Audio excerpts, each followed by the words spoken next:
Kita langsung pada hikamnya Ibn Athaillah As-Sakandari. Qala Imam Ibn Athaillah As-Sakandari rahimahullah taala nafa'ana Allah bihi wa bi ulumihi wa bi ulumi masyaikhi wa talimidati fi darin amin ila anqal. Hikmah yang ke 183. Al-ibaratu, kata beliau, al-ibaratu ibarat. Ingat ibarat, kemarin ibarat itu apa sih? Ibarat yang ma'dunah, ibarat yang sudah diizinkan oleh Allah adalah memenuhi dua syarat.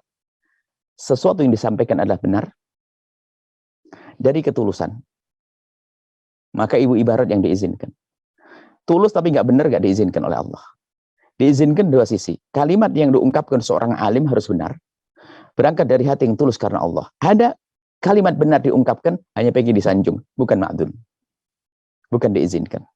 Baik, al-ibaratu, kalimat yang diungkapkan. Kalimat yang diungkapkan, ibarat, itu kutul ailati. Kut itu makanan pokok. Hidangan, anggap saja. Kut sebagian mengatakan kayak maidah. Rampatan, makanan.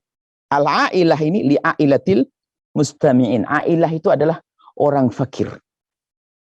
Ail daripada ail. Ail itu orang fakir, al-mustami'in yang mendengarkannya. Walaysa laka, tidak ada bagimu illa ma anta lahu akilun. Tidak ada bagimu kecuali yang kau makan. Jadi gini, Ibn Athaillah As-Sakandari membidik dua. Yang pertama adalah al-ibaratu kutun li'ailatil mustami'in. Jadi gambarkan kita ini yang mendengar petuah ulama dan sebagainya itu, kita mustami'in. Petuah ulama itu seperti maidah, rampatan, hidangan. Hidangan.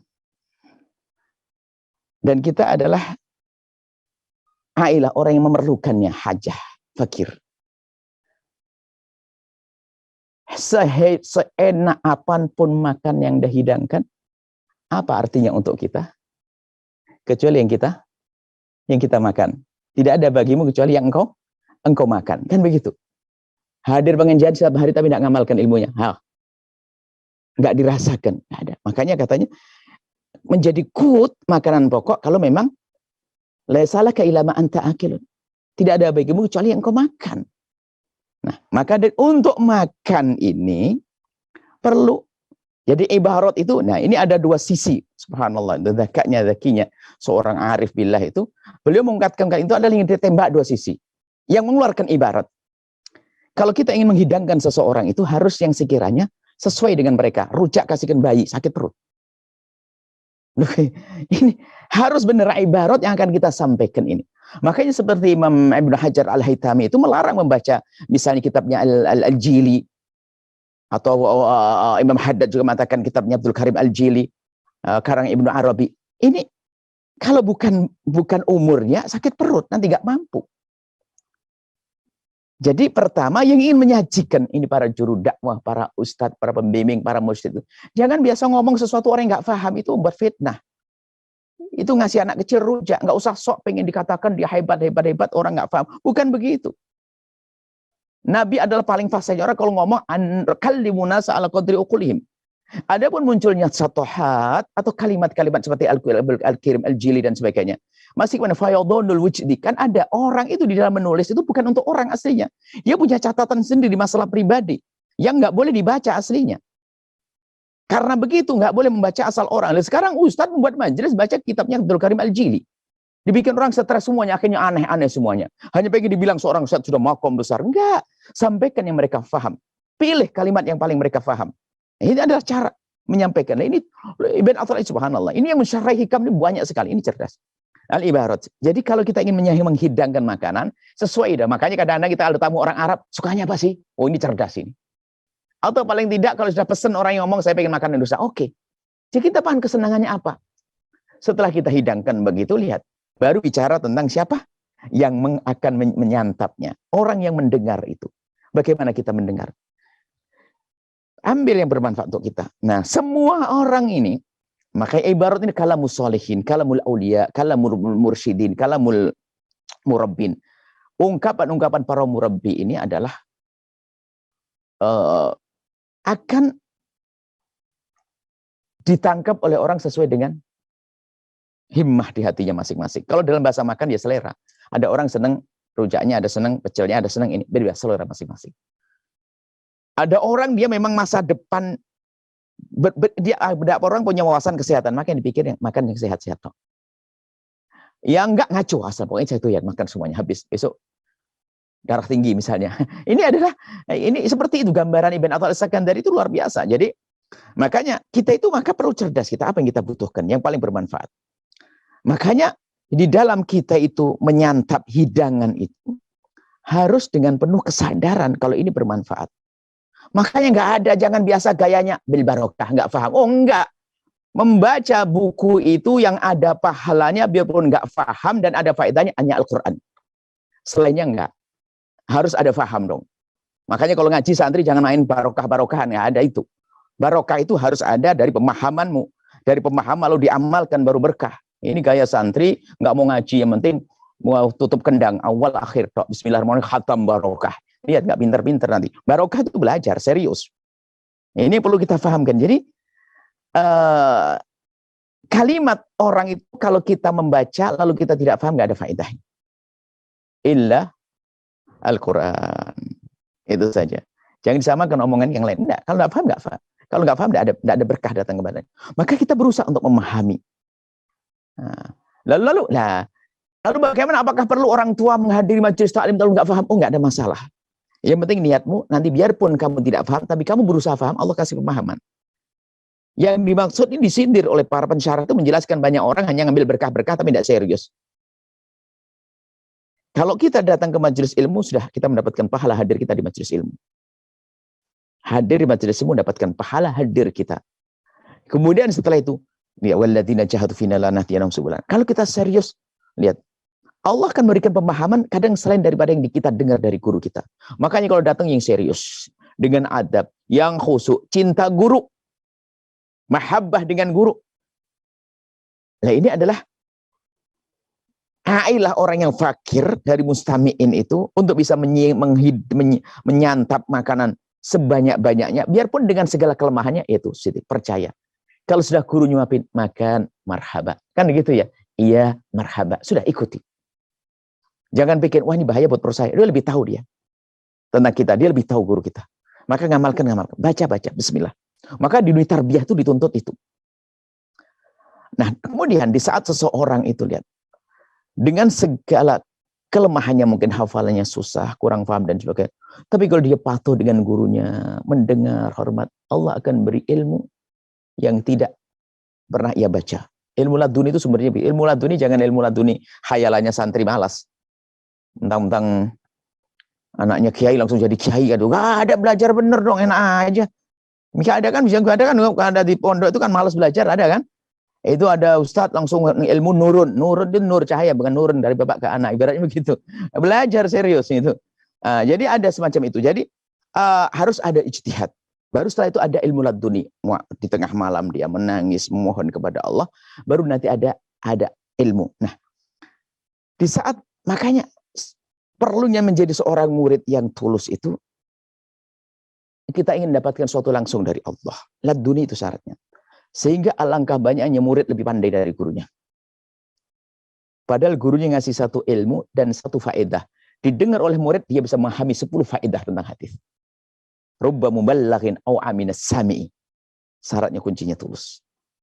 Makanya mustami'in yang benar tadi. Kalau tahu ini maidah, bismillah. Ini makanan sehat. Benar. Ada.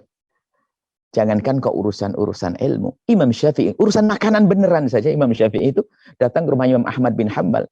Putrinya Imam Ahmad paling penasaran. Abahnya itu kok kagum bener, kok ngidolakan bener sama Imam Syafi'i. Itu apa sih kelebihannya? Karena wanita kan sangat berjarak. Akhirnya tunggu. Kebetulan Imam Syafi'i mau datang ke sini. Kamu lihat dia. Marhaba abah. Betul Imam Syafi'i bertamu ke tempatnya Imam Ahmad. Sampai nginep di situ. Putrinya ini bingung. Masa orang dikagumi kayak begitu, dilihat makannya banyak. Sore dah tidur. Apa ini abah ini? Akhirnya besok tanya, bah, saya tidak menemukan kelebihan Imam Syafi'i. Ya itu tanya aja. Dalam riwayat bertanya atau melalui orang ditanya.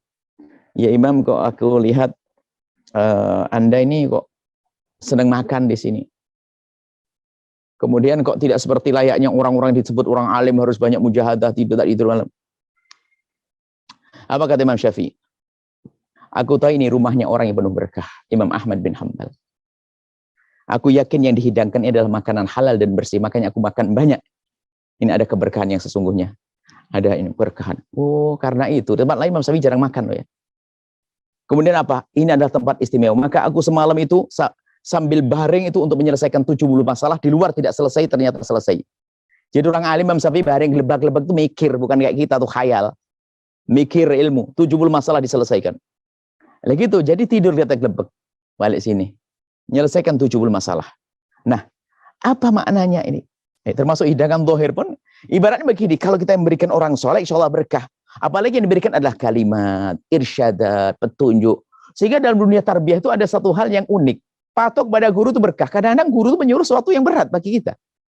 Melarang sesuatu yang, kenapa gitu dilarang? Itu spesial dunia tarbiyah ya. Bukan sekedar kita berguru biasa. Tarbiyah khasah itu. Sehingga kalau seorang itu bersama seorang mursyid sampai dikatakan al-mursyid baina yadayil murabbi itu al-murid baina yadayil mursyid itu ya seperti al-mayyit baina yadayil ghasil, seperti mayit ini. Jadi banyak cerewet, bantah, hijab. Jadi dengan kepatuhan, dengan kecintaannya, lalu di saat dihidangkan sesuatu langsung dia. Biarpun dia seandainya belum bisa mengambil semuanya, tapi kerinduannya itu akan menjadikan dia diberi oleh Allah Subhanahu. Ini bicara asrar, bukan makanan beneran ini babnya. Imam Ibn Athaillah Sani membuat permisalan untuk menggampangkan saja. Untuk menggampangkan saja. Baik, jadi apa? Tadi kita sebut kembali, al-ibaratu kutun. Ibarat itu seperti hidangan. Kut itu makanan pokok. Li'aillati al-mustami'ina. Semua orang yang mendengar, kita ini mendengar petuah ulama. Tapi tidak semua orang bisa mengambilnya. Berapa banyak kitab Ghazali sudah ada di kantong kita. Kita membaca berkali kitab Imam Haddad. Tapi ayo yang kita makan seberapa banyak? Kenapa kita tidak bisa makan semuanya? Dan kalau kita tidak makan banyak, tidak mengambil banyak, nggak ada faedahnya. Walasalaka illa ma anta lahu akilun. Nggak ada bagimu kecuali yang kau makan. Maka di saat belajar, berusahalah. Siapapun dari kita kalau belajar, mendengar petuah ulama harus kita renungi. Paling tidak kita rindu untuk mengamalkannya. Maka ketahuilah, biarpun kita tidak paham, karena kerinduan untuk memakannya, untuk mengambilnya, itulah yang akan menjadikan sebab Allah mengirim ilmu laduni kepadanya. Nah ini, maka kerinduan. Maka tanda kerinduan ini saya masukkan saja, kebetulan ini para santri juga yang dengar dimanapun kalian berada. Maka tawajuh, menghadapkan wajah kita dengan guru dengan serius, adab dengan guru dengan serius, itu adalah menunjukkan bahwasanya kita itu adalah memang betul-betul ail, orang yang fakir yang perlu. Karena ailah, kita ingin mendapatkannya, berusaha. Allah akan beri nanti. Allah akan beri. Karena sesuai dengan kerinduan kita tuh. Dengan adab kita, dengan Masya Allah, dengan semangat kita, adab kita, maka kita akan diberi oleh Allah. Biarpun ibaratnya orang soleh, wali-wali kutub mengucapkan, tapi kalau tidak mengambilnya kita, maka tidak akan berguna bagi kita. Semoga Allah menjadikan kita hamba-hamba yang diberi oleh Allah kesadaran bahwasanya ibaratnya atau nasihat-nasihat, petuah-petuah, hikmah-hikmah para ulama itu adalah makanan sehat untuk kita, dan semoga kita bisa rindu untuk mengambilnya sebanyak-banyaknya, berusaha untuk memahami, kemudian mengamalkannya dengan tulus. Maka itulah yang menjadikan kita tuh kuat iman, kuat hati, kuat kecintaan kepada Allah Subhanahu wa taala, dan itulah para kekasih-kekasih Allah Subhanahu wa taala. Sampai di sini insyaallah kita lanjutkan pada hikmah selanjutnya. Wallahu a'lam bissawab. Setelah Anda menyaksikan video ini, jangan lupa berselawat kepada baginda Nabi Muhammad sallallahu alaihi wa alihi wasallam.